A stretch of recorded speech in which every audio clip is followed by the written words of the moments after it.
Olá, pessoas! Sejam bem-vindos a mais um vídeo do canal. Hoje eu vou contar pra vocês um caso que aconteceu em Tóquio. É um caso bem diferente, bem legal, eu espero que vocês gostem.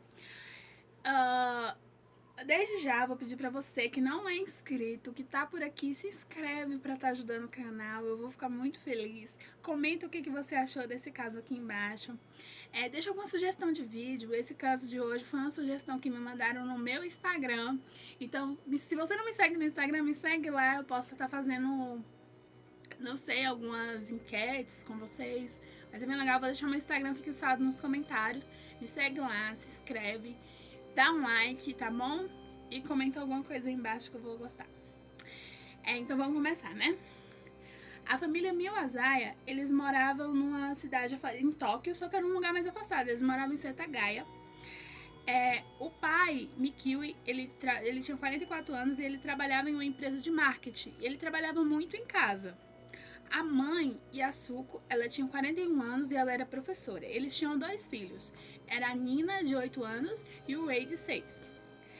Setagaya, ela era bem afastada. Pra vocês terem uma ideia, eles só tinham 2 vizinhos. De tão assim, afastada e deserta, assim, de certa forma, se você for comparar com o Tóquio. E eles também moravam próximos a um skate park.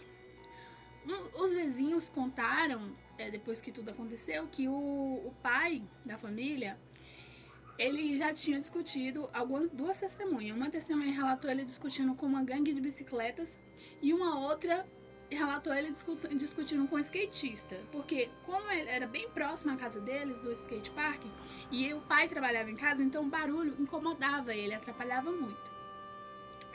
Gente, vocês vão me ver suando hoje porque tá muito calor aqui. E aí também, uma coisa importante sobre isso. No dia 30/12, marquem essa data, do ano 2000. Tava todo mundo em casa, o pai tava mexendo no computador, a mãe e a filha tava assistindo o filme e o filho caçula tava dormindo no quarto de cima. Tá? Tava todo mundo em casa, tranquilo, é o que se acredita. Às 10h38 da noite, o computador da família recebeu um e-mail. E aí, acredita-se que o pai que tenha aberto esse e-mail. Por quê? Porque tinha senha. Então, só quem sabia dessa senha tinha mexido. Então, eles acreditam que até aí foi o pai que viu, o pai ou então a mãe, alguém da família ali, um dos dois mexeu, alguém que sabia da senha. Então, por isso acredita-se que foi um dos dois, de preferência o pai. Aí, o que aconteceu? Isso no dia 30. Agora a gente vai pro dia 31/12 do ano 2000. A mãe de Yasuko, ela foi visitar a filha dela. E aí ela interfonou e ninguém abriu. Só que ela tinha uma chave, que geralmente assim, né, familiares, pessoas confiáveis, a gente tem o hábito de confiar uma chave da casa e tal, e era o que eles fizeram. E aí a mãe pega a chave e abre a porta. Só que assim, ela jamais esperava ver o que ela viu lá. Quando ela chegou lá, ela viu a filha dela morta a facadas, a neta dela também, o genro dela e o filho, o caçula da família, o neto mais novo dela. Gente, o cara, meu Deus, ele foi estrangulado, a criança. Então ela chamou a polícia, né? E aí a polícia de Tóquio foi lá e eles são bem detalhistas, então eles começaram a investigar. E eu vou contar pra vocês o que a polícia deduziu. Que no dia 30, né, um dia antes da sogra da família lá, aproximadamente às 11h30 da noite, o assassino, ele chega na casa e assim, atrás, do lado da casa, mais aproximadamente da janela do banheiro, tinha uma árvore. Então o que foi deduzido? Que ele subiu por essa árvore, entrou pela janela do banheiro, foi no quarto do Ray, do menino mais novo. Ele estrangulou a criança. No caso, a criança estava dormindo, igual eu falei pra vocês no início. E ele estrangulou a criança. Só que o pai escutou os barulhos lá de baixo e ele subiu desesperado pra ver o que estava acontecendo no quarto do filho dele. E aí a polícia deduziu que ele tenha entrado em briga, tenha tido alguma briga corporal com o assassino, tenha ferido o assassino, só que no meio da briga, o assassino ele tava com uma faca. Vocês vão escutar uma buzininha da cara do lanche aí, desculpa. Aí ele foi e deu uma facada, ele acertou a faca no pai. E aí, inclusive, depois foi falado que a faca entrou no crânio, quebrou dentro da cabeça dele. E aí ele morre na hora, gente. Então, assim, morreu. Ele estrangulou, até aí ele já estrangulou a criança de 6 anos, matou o pai, e aí sobra a mãe e a filha. E ele vai atrás das duas. A polícia deduziu que ele foi atrás das duas e ele encontrou. E como a faca dele estava quebrada, então ele não conseguiu machucar elas da forma que ele queria. Então o que ele faz? Ele larga elas lá, desceu as escadas da família, pegou uma faca da casa deles, subiu de novo para terminar o serviço.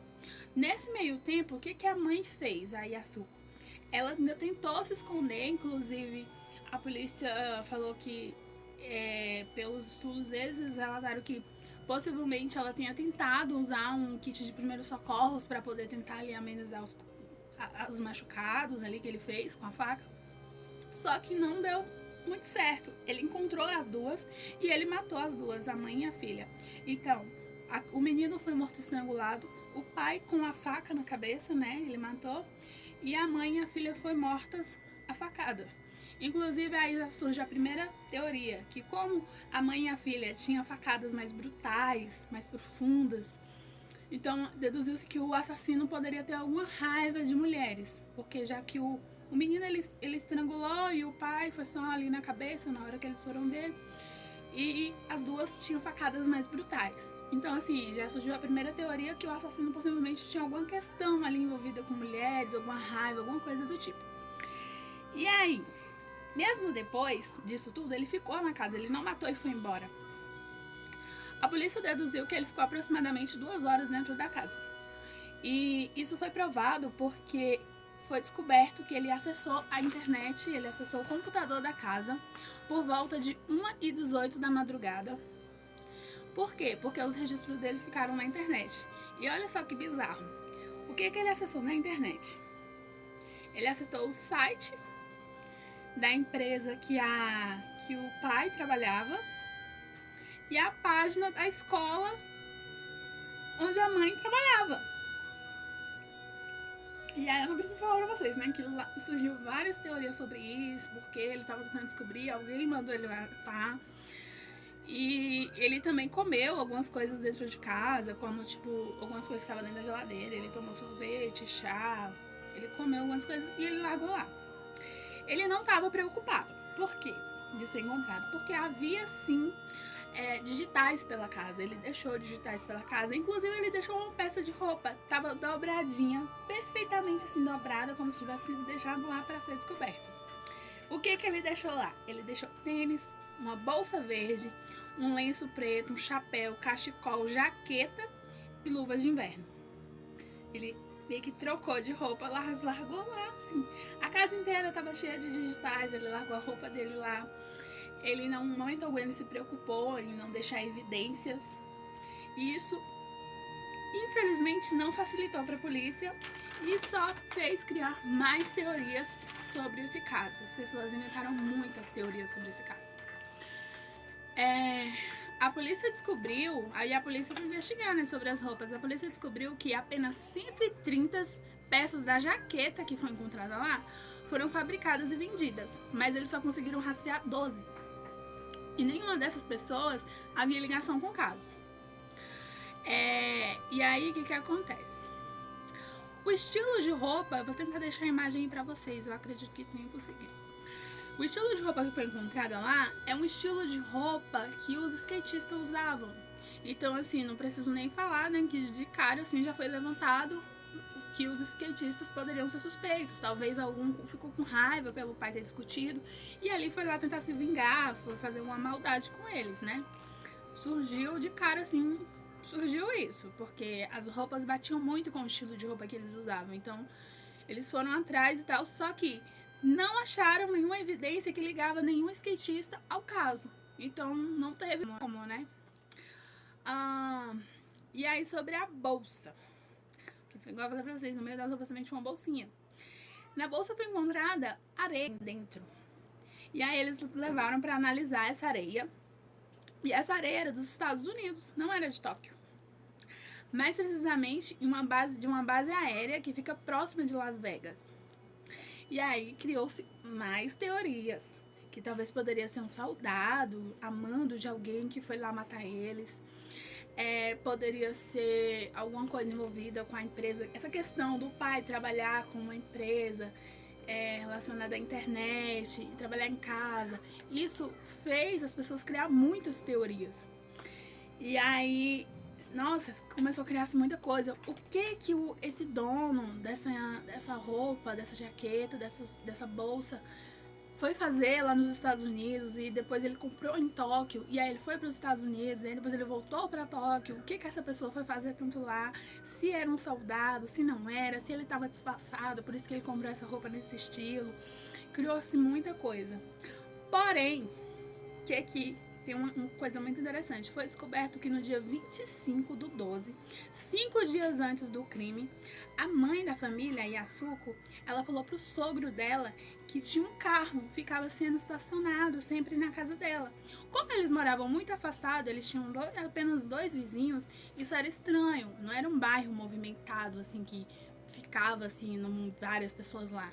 Então ela achou aquilo estranho, que aquele carro ficava estacionado ali em frente à casa dela, a pessoa ficava e depois saía, ia embora. E aí ela contou pro sogro dela. E criou-se mais teorias, que eles estavam vigiando, que alguma coisa, eles estavam tentando ver o movimento da casa, né? Não preciso nem falar. No dia 29, um dia antes do crime, um jovem foi visto com as roupas muito parecidas, encontradas visto perto de uma estação ferroviária no dia 30, antes da no dia 30, antes do crime, um homem que correspondia às descrições foi visto em uma estação a quase 2 quilômetros da casa. Então também surgiu essas duas pessoas, né? Um homem foi visto em uma estação foi visto em uma estação ferroviária com as roupas muito parecidas, batia muito assim. E no dia, algumas horas antes também foi visto um homem. E aí essa estação ficava a 2 quilômetros de lá, então ficava muito próxima. Aí eles começaram a puxar essa ligação, talvez ele estava indo matar, ou então talvez ele estaria voltando. Então assim, aí começou a criar aquelas coisas, porque as pessoas também não acreditavam muito no que a polícia descreveu. Então assim, aí algumas pessoas acreditavam que foi cedo, outras pessoas acreditavam que era de noite. Começou a surgir várias coisas. Um homem também foi visto correndo em um caminho próximo da casa por volta de 11h35 da noite. Suspeita-se que nesse exato momento era a hora que o assassino estava indo matar a família. E aí, assim, eu pesquisei bastante para ver se a polícia prendeu, fez alguma coisa, só que assim, aparentemente não tinha nada a ver uma coisa com a outra, assim, uma coisa com o caso. Porque quando os casos são muito grandes, muito midiáticos, então várias pessoas começam a relatar, denunciar várias coisas, só que assim, quando a polícia vai ver, muitas vezes não tem nada a ver uma coisa com a outra. Por mais que a pessoa vai lá e fala, não, mas eu vi, tava naquele horário, naquela hora. Quando a polícia vai investigar, às vezes não tem nada a ver. E aí, esse homem, as pessoas ficaram bem espantadas com esse homem, porque o horário batia muito, então poderia ser o horário que ele estava indo invadir a casa para assassinar a família. E isso deixou muito as pessoas espantadas. Também é importante falar para vocês que a pessoa entrou, matou a família, usou o computador, comeu algumas coisas da casa, mas ele não roubou nada, tá? Ele deixou alguns documentos, algumas coisas espalhadas pela casa. Mas assim, não foi levantado se ele, pelo menos não foi levantado, passado, se ele roubou alguma coisa. Havia documentos espalhados, como carteira de identidade, carteira de motorista, algumas coisas assim espalhadas, tipo como se ele tivesse caçado. E aí surgiu mais teorias, que ele estava sim procurando alguma coisa, que alguém mandou ele matar. Porque ele entrou, matou e não levou nada. Então as pessoas ficaram... Os teóricos das conspirações aí começaram a surgir várias teorias. E aí o que acontece? Apesar das enormes evidências, nunca foi encontrado o assassino. nunca encontraram o assassino. E aí, o que é? E aí, gente, igual eu tava falando pra vocês, apesar das enormes evidências, a polícia nunca achou o assassino, eles nunca encontraram a pessoa. Essa é uma das maiores investigações da história japonesa, pra vocês terem uma ideia. Assim, foi muita gente envolvida. Mais de 200 mil investigadores. Em 2015, 40 oficiais trabalhavam nesse caso integralmente. Então, até o caso foi em 2000 até 2015, eles estavam assim a todo vapor. Em 2015, 40, gente, né, muitos investigadores. 40 investigadores trabalhando em um caso só é muita gente. E mesmo assim, eles não encontraram até hoje o assassino. Atualmente, o Departamento de Polícia de Tóquio ele oferece uma recompensa que equivale a aproximadamente uns $200 mil para qualquer um que levar pistas que possam chegar ao assassino. E é o que eles têm até hoje, assim, eles tentam pagar essa recompensa e tal, só que até hoje eles não conseguiram prender a pessoa. A teoria mais aceita é que alguém tenha mandado matar a família, que talvez tenha sido alguma coisa envolvida ali com soldados, essas coisas de governo, assim, essas teorias que existem por aí. Por causa da empresa, nunca foi, assim, explanado de forma muito grande. Pelo menos, assim, eu não achei fontes confiáveis, tá bom? Que explicasse bem qual era a empresa que o pai trabalhava. O que fala assim, ele trabalhava com empresas de marketing, coisas de internet, ele trabalhava em casa. Então, assim, que talvez o pai estava trabalhando em algum plano secreto e tal. E aí, essa é a teoria mais aceita. Uma teoria também que é muito popular é que algum skatista ficou com raiva, entrou, matou a família. E aí procurou na internet alguma coisa para saber se eles ganhavam bem, como é que era.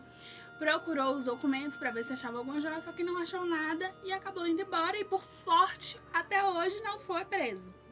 O que vocês acham? Me conta aí nos comentários, eu vou estar lendo. Conta aí a sua teoria, o que você acha desse caso. É um caso muito famoso lá no Japão. Eu espero que vocês tenham gostado. Até a próxima. Beijo, se inscreve e deixa um like.